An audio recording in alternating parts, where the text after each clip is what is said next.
Fala Renascentistas, mais um vídeo aqui do canal O Renascentista. Então não esquece de seguir o canal, compartilhar o vídeo e deixar aqui nos comentários o que vocês querem ver durante a nossa programação. No comentário fixado eu vou deixar as nossas redes sociais. Não esquece de seguir a gente lá também.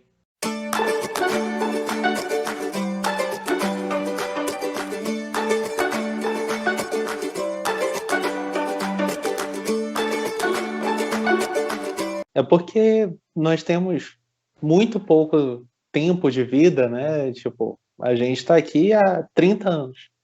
A gente está no mundo aqui há 30 anos, né? Mas aí entra uma outra coisa bem importante, que é o conhecimento de história, né? Que a gente vê que está muito ruim atualmente. Porque se a gente pega um pouco de história, né? Desde lá da Idade do Bronze e tal, a gente vê movimentos, né? Que são de uma ascensão, né? Um bem-estar social. Daí vem uma crise e é sempre uma tentativa de se fazer algum tipo de escravidão, né? Eu não vou colocar que todas as crises foram sucedidas de escravidão, porque eu estaria sendo bem superficial nesse ponto. Mas, por exemplo, quando você tem ali a entrada de Roma no seu estado de império, você vê a adesão à escravidão. Quando você vê a ascensão do Egito, você vê a adesão à escravidão. Quando Roma está em declínio, começa-se a fazer ali o colonato, né, que daí é uma sequência para a servidão, que não é uma escravidão, mas no fundo é como se fosse, né? O pessoal ali vivia com 10% do que produzia. Uhum. Então, assim, quando a gente está no meio da tempestade, a gente não consegue analisar as coisas friamente. Mas essa precarização dos grandes players, como você falou, né, dos vínculos de trabalho, teve algo muito preocupante também, se eu não me engano, na Hungria, em 2018, que estava liberado fazer a hora extra, né? E daí o teu empregador tinha responsabilidade em lei de só te pagar daqui a 3 anos, sendo que você trabalhou igual um condenado, e sabe-se lá se vai receber, porque sabe-se lá se daqui a 3 anos o teu empregador ainda vai estar sequer aberto, né? Uhum. Então, ao que aparenta, né, eu não estou dizendo aqui que seja, ao que aparenta, a gente está se aproximando de uma crise extremamente grande, né? E é como se o mundo já estivesse começando a se preparar para voltar àquelas famosas relações de escravidão, servidão, que eu não sei se seria passível de se aplicar nos dias de hoje. Mas isso é só uma visão panorâmica, né, de um leigo, que sou eu, né? Como é que você vê essa situação? Será que muita viagem, é algo pontual, ou realmente está essas coisas estão relacionadas? Eu nunca parei de fato para pensar sobre esse possível retorno à escravidão, mas se a gente considerar a própria evolução da tecnologia e das tecnologias que estão cada vez mais fazendo com que a mão de obra, as pessoas sejam trocadas por máquinas, isso realmente pode dar vazão a que cada vez mais empresas como Uber e outras que usam de alguma forma as pessoas de maneira marginal, só como necessárias estritamente para a operação, mas que se pudessem ser excluídas da operação de alguma maneira ou substituídas por máquinas e fizesse tudo dar retorno financeiro para eles, seria melhor. Eu acredito que poderia sim haver um movimento de retorno a esse tipo novo, talvez, de escravidão, porque cada vez mais pessoas vão estar disponíveis no mercado e as pessoas vão precisar de dinheiro para manter suas relações sociais, econômicas e a sua vida como um todo, e essas empresas aproveitariam que essas pessoas estão nesse regime de necessidade de estar empregadas, de precisar de dinheiro para viver, para realmente explorá-las. Então, eu acredito que isso pode sim ser um movimento, mas eu não teria tanta base assim para falar sobre isso, porque eu nunca me debrucei sobre esse tema. Mas, assim, olhando panoramicamente, de forma muito rápida, eu acredito que sim, poderia haver esse movimento de uma nova escravidão, talvez. Daí é uma coisa realmente muito preocupante, né? Eu acho que talvez um caso que possa ser citado, né, também é de uma grande varejista do Brasil que possuía ali uma grande varejista do setor de brinquedos e produtos pedagógicos aqui do Brasil, que realmente tinham excelentes vendedores, vendedores que no caso ali não era só importante para a empresa porque vendia, né?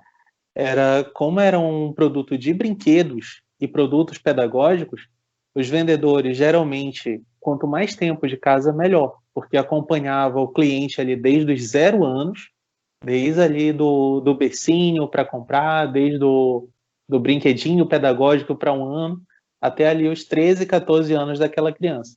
Então, realmente, além de vendedor, era alguém que os pais confiavam na palavra, né?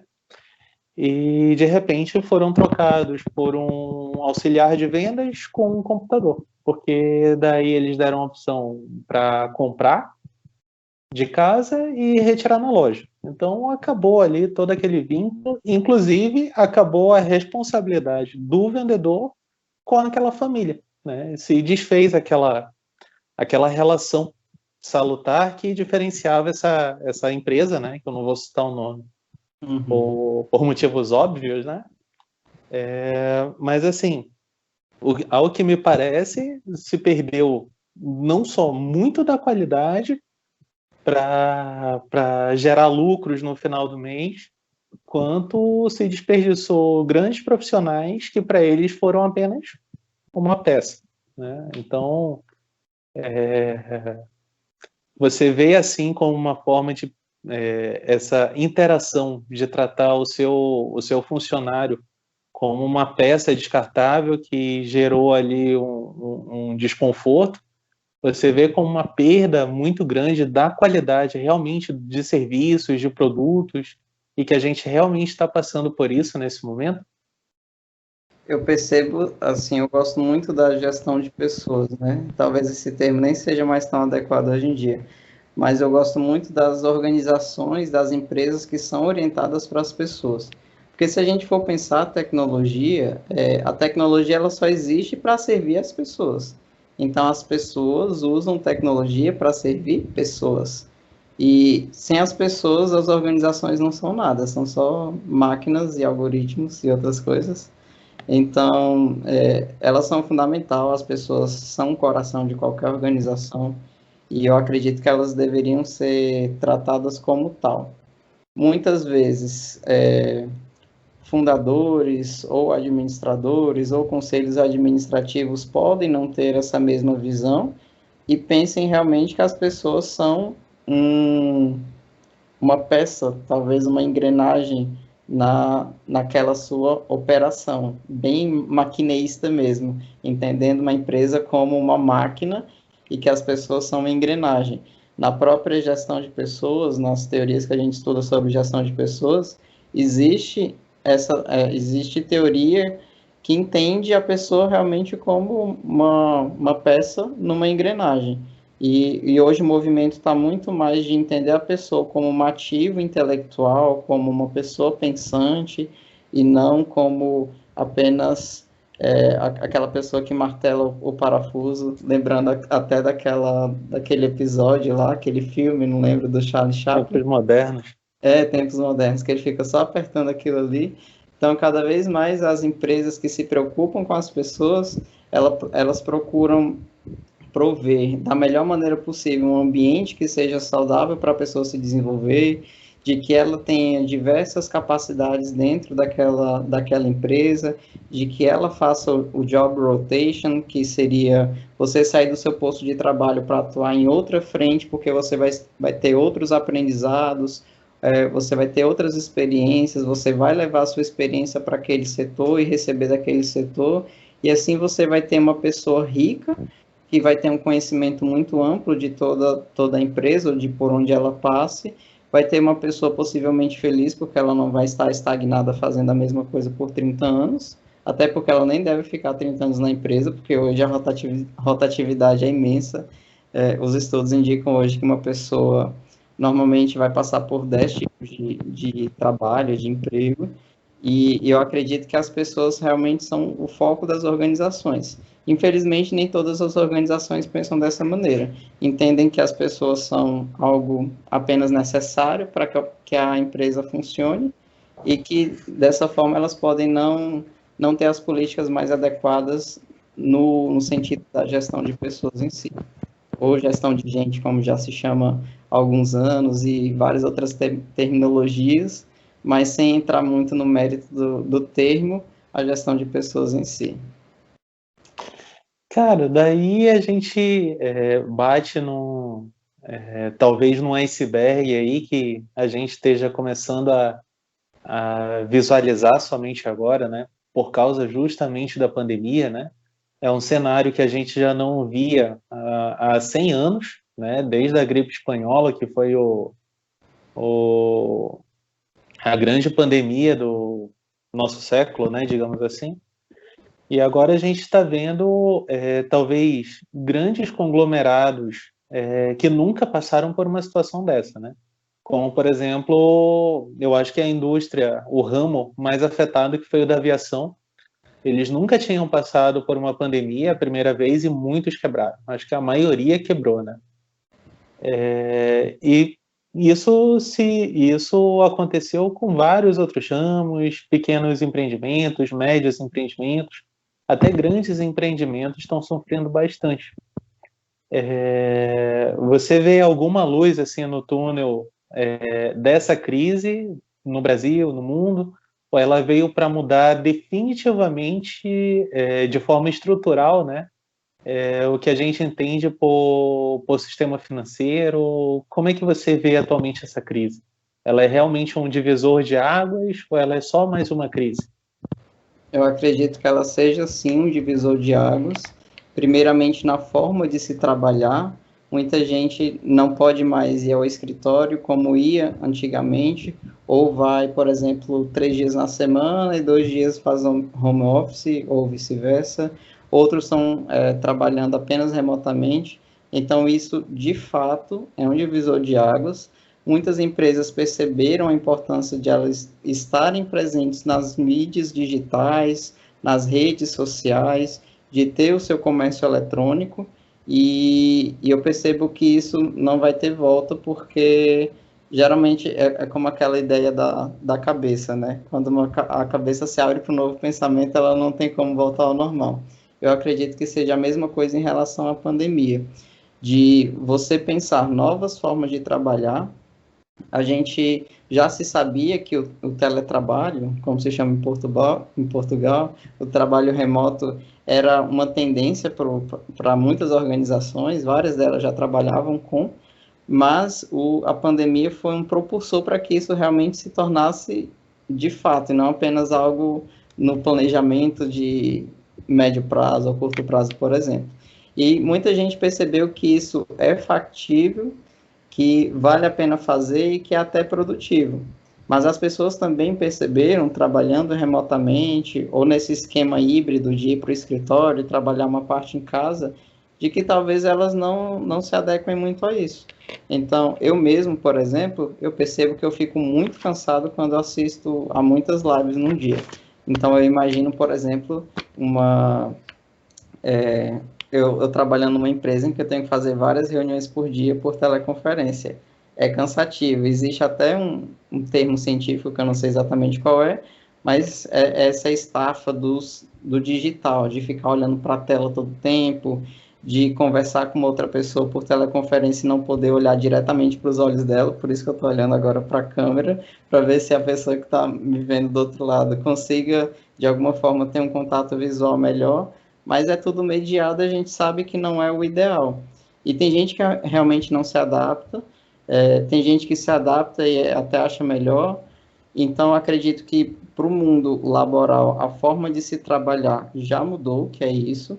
Outra questão importante é as empresas terem a sua operação digital, seu comércio eletrônico, o que dá para fazer eletrônico, fazer e explorar melhor isso. E deixa eu ver o que mais que pode mudar. Eu acho que até as pessoas como eu estão percebendo que podem não precisar, por exemplo, estarem vinculadas a uma empresa, elas poderem criar uma empresa e trabalhar totalmente a partir de casa, precisando só de um computador, uma internet, um celular talvez. E aí tem o movimento dos nômades digitais, que já é um movimento bastante conhecido há algum tempo, que são as pessoas que trabalham pela internet, ou têm cursos, ou alimentam um canal no Instagram ou no YouTube, ganham dinheiro com isso e conseguem ter uma vida que eles querem, de liberdade, que eles são seus únicos chefes e podem morar em qualquer parte do mundo e conseguem vistos para morar em diversos países, um visto de nômade digital. Então alguns países da Europa são referência nesse sentido, a Estônia é um deles, e eu percebo que essas possibilidades estão ganhando cada vez mais visibilidade por conta da pandemia. E eu acredito que a gente não vai voltar atrás depois que a pandemia passar. Cara, daí devido, assim, todas essas mudanças, devido a essa crise que a gente está passando, como está enfrentando como se fosse realmente uma tsunami atualmente, né? Talvez o nosso modelo econômico, né, que é o capitalismo, está seriamente ameaçado, né? É normal que isso aconteça, como qualquer outra forma de modelo econômico, assim como foi a escravidão em Roma, assim como foi o feudalismo, que durou 1000 anos, né? Assim é o capitalismo, que se eu não me engano a gente já está o quê? Em 250, 300, talvez 300 anos de capitalismo. Você acredita que o capitalismo ele está se transformando?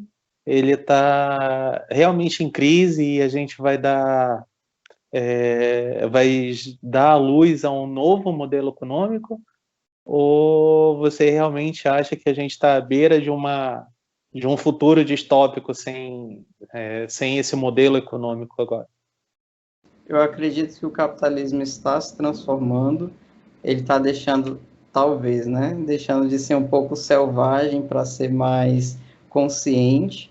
As pessoas hoje, o movimento, por exemplo, do veganismo, que eu acho incrível, mas eu não sou vegano, é um movimento que acaba impactando muita gente de ter um consumo mais consciente. É para isso que eu também quero orientar o meu canal de educação financeira, para que as pessoas consumam porque elas querem consumir, ou porque elas precisam consumir aquilo, e não somente porque elas são induzidas a consumir pelas propagandas e diversos bombardeios que a gente recebe de todo canto, e, e muitas vezes só para capitalizar ou enriquecer uma pessoa que está do outro lado, que você não faz nem ideia, mas que não quer trazer valor para você, ela só quer ficar rica.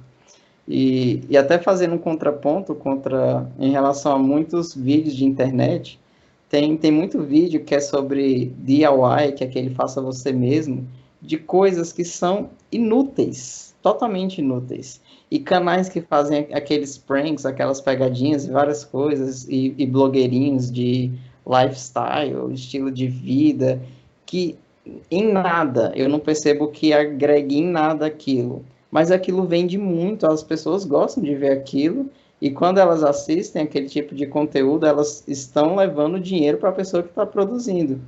E eu percebo que é a mesma coisa com muitos produtos. Os produtores não estão nem aí em entregar um valor para o seu cliente, então eles criam qualquer coisa que você imaginar hoje, pode ter quase certeza que essa coisa existe. Pode ser a coisa mais bizarra do mundo, mas vai existir. Até, sei lá, existem muitas. Você entra, por exemplo, naquelas lojas de casa, de coisas, de cozinha, assim, você vê coisas. gente, eu nunca pensei nisso, eu não preciso disso para viver, mas aquele produto existe. E se ele existe, provavelmente alguém está comprando. Se alguém está comprando, alguém está recebendo aquele dinheiro. Então eu percebo que cada vez mais as pessoas estão mais conscientes do consumo, mas ao mesmo tempo elas são bombardeadas de todos os lados para consumir exageradamente coisas que elas não precisam, e o marketing trabalha de maneira muito precisa essa, essa forma de incutir na pessoa uma necessidade que ela não tem. Inclusive fala-se muito, você não sabe que você precisa do meu produto. Até, às vezes, pode até soar prepotência, né? Às vezes pode ser realidade, mas pode ser prepotência também. Mas muitas vezes as empresas e o marketing, ele se utiliza de criar uma necessidade para uma coisa que genuinamente você não tem e que depois você vai ficar dependente dela porque você começa a consumir aquele produto, aí aquele produto exige um outro produto, por exemplo. Eu mesmo eu sou um exemplo que posso ser utilizado nesse sentido, né? Eu gosto muito dos produtos da Apple. Então, eu tenho um iPhone. Só que o iPhone, o cabo dele é o cabo do iPhone, que é o cabo de entrada Lightning. Não é qualquer cabo que você encontra nos outros aparelhos. Aí você precisa, porque eu tenho esse telefone, eu vou precisar comprar o cabo desse telefone. Aí o fone de ouvido não é um fone de ouvido que tem entrada P2, que é normalmente o que você vê por aí. Tem que ser o cabo de ouvido com a entrada Lightning. Então, por você gostar ou querer um produto, você é forçado a comprar outros produtos que são adequados a ele. E o marketing trabalha isso de uma forma absolutamente assertiva para que você compre e aumente o consumismo e alguém na ponta está ganhando.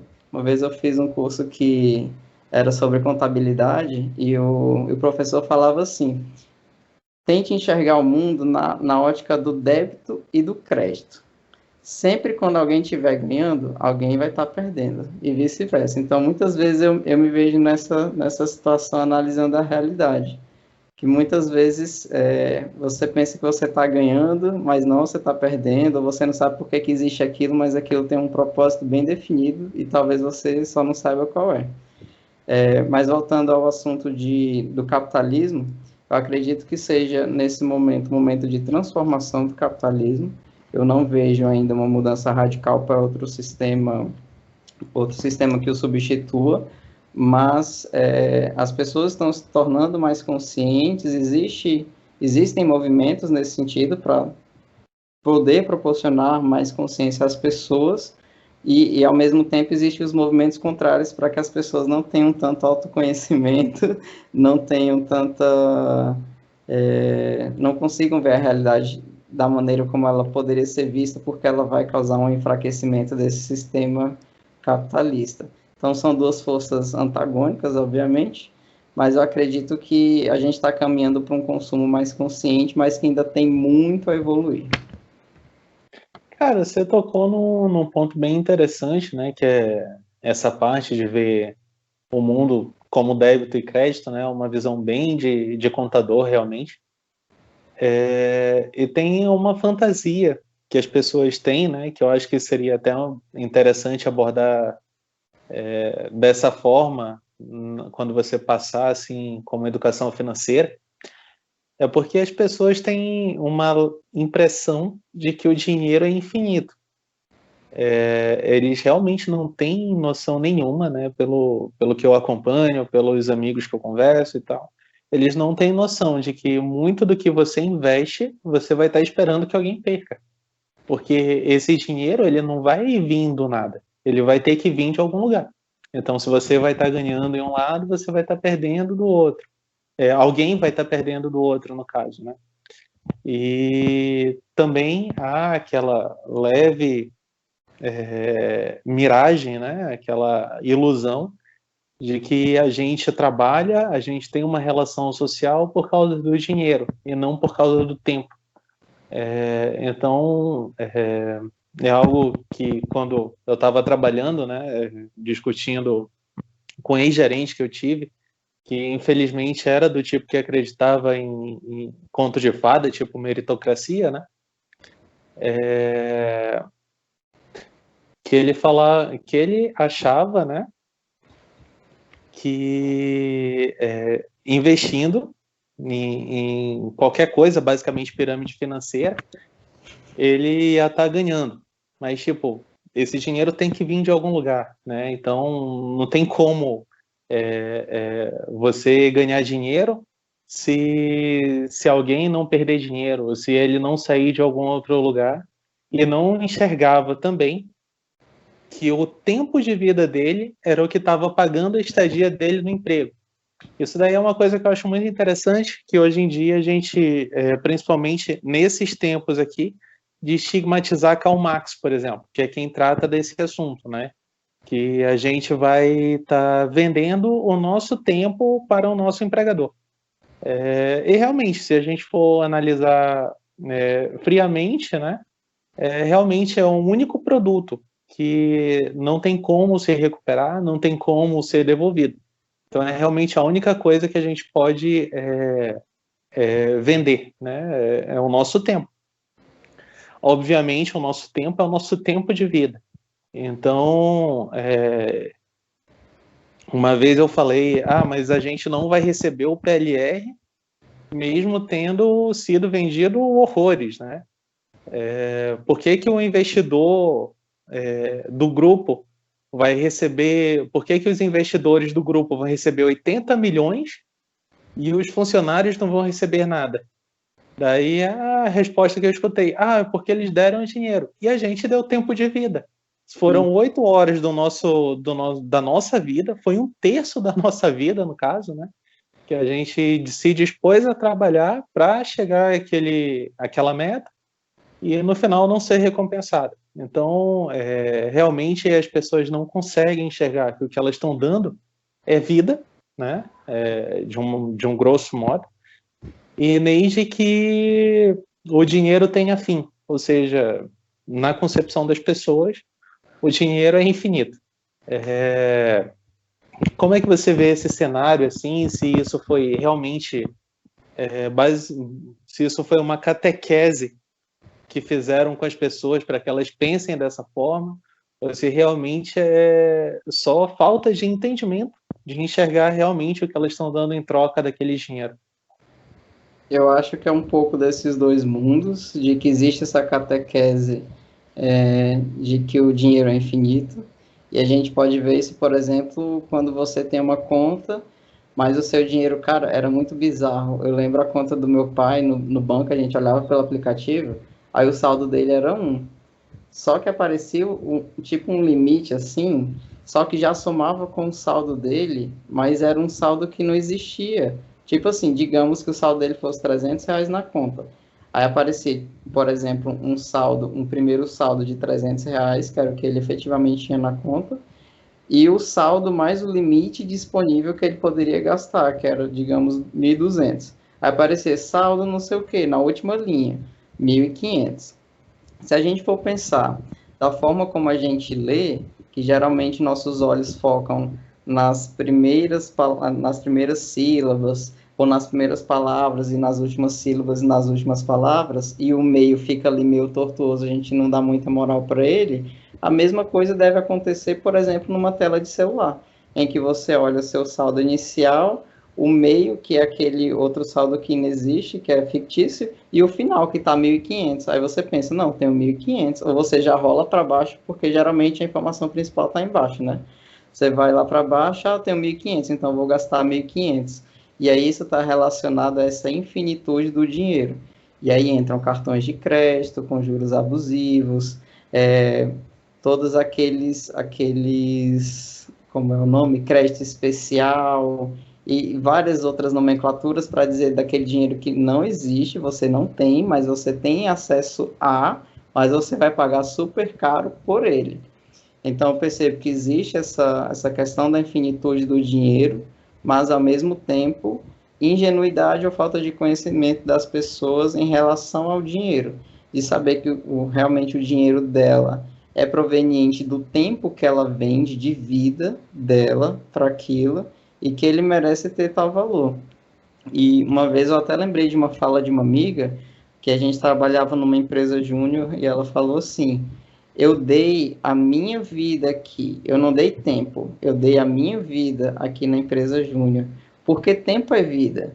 E muitas vezes a gente não percebe isso. Quando a gente vai para uma empresa para trabalhar de 8 às 17 que seja, a gente não está doando só tempo, a gente está doando vida, é a nossa vida. É o tempo que a gente deixa de fazer aquilo que a gente gostaria de fazer, ou de gastar aquele tempo com a nossa família ou com outras atividades para trabalhar porque você precisa daquilo, mas aquilo é parte importante da vida e tem de ser encarada como tal e tratada com muito respeito, porque é uma parte importante da vida que a gente está doando para conseguir algo que a gente precisa viver, que é o dinheiro, enfim, nessa nossa sociedade. Né?